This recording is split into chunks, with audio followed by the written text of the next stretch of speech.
खबर लखनऊ से है। बाबा साहेब की जयंती मनाएगी बीजेपी। प्रदेश भर में अंबेडकर जयंती पर कार्यक्रमों का आयोजन किया जाएगा। सीएम ने अंबेडकर प्रतिमा पार्कों की सफाई के निर्देश भी दे दिए।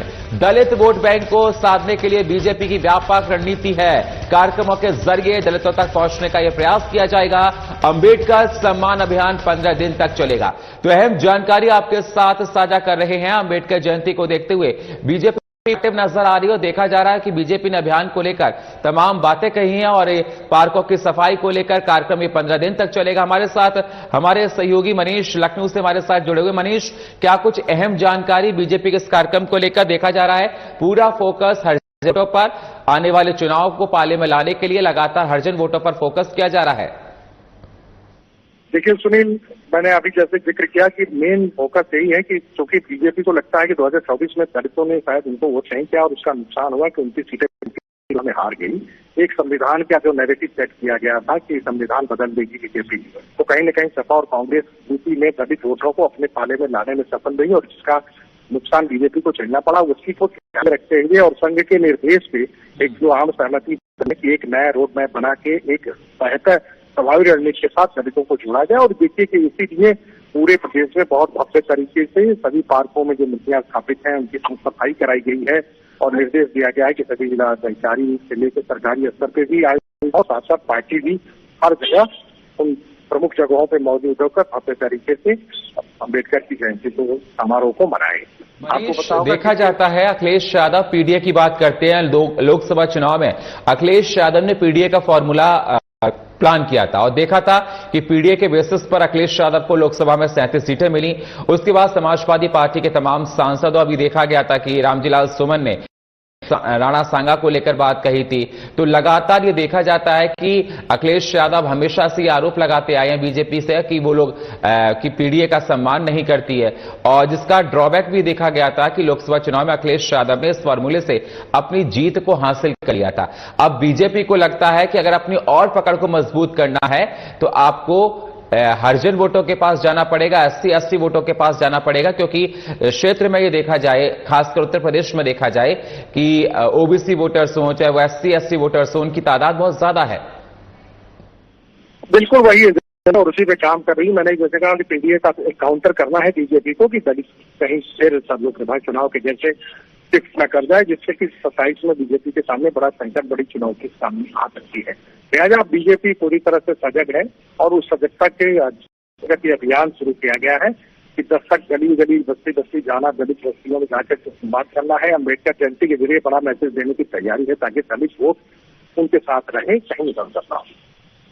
बिल्कुल, तो लगातार देखा जा रहा है कि सीएम योगी आदित्यनाथ ने पार्कों की साफ सफाई को लेकर भी निर्देश दिए हैं। तमाम पार्कों को साफ किया जा रहा है। अम्बेडकर प्रतिमा पार्कों की सफाई के सख्त निर्देश दिए गए। दलित वोट बैंक को साधने के लिए बीजेपी की व्यापक रणनीति और ये 15 दिन तक कार्यक्रम चलेगा। मनीष,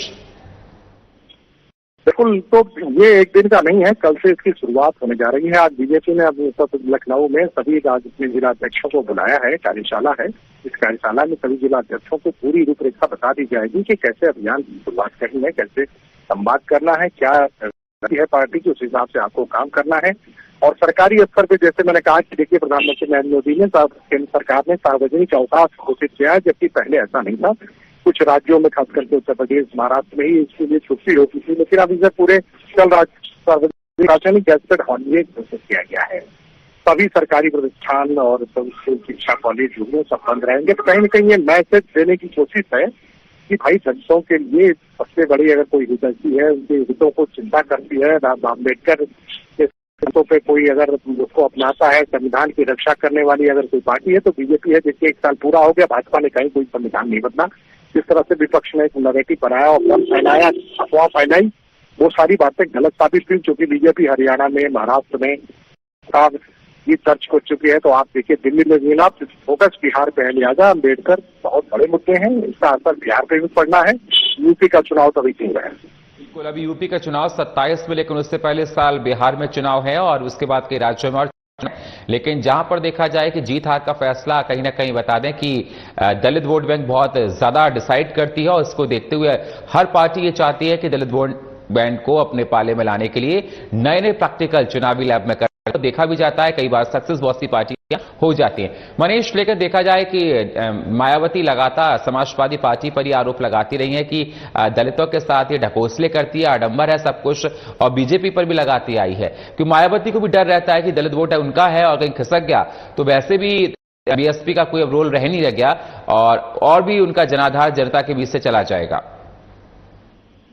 मायावती को तो देखिए 9% पे वोट बैंक आ गया है उनका, तो उससे सोचना चाहिए कि 30 अभी 26% हुआ करता था, 19% हुआ लोकसभा में, तो 9% पे आके रुक गया है।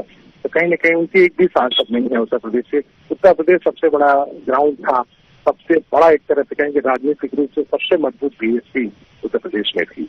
वो वोटर कहाँ चला गया? वो वोटर इस बार 2024 में सपा और कांग्रेस के साथ था, उसके पहले वो बीजेपी के साथ रहा है। जाटों को छोड़ के बाकी दलित बिरादरी ने इस तरह से अपना वोट बैंक को शिफ्ट किया है।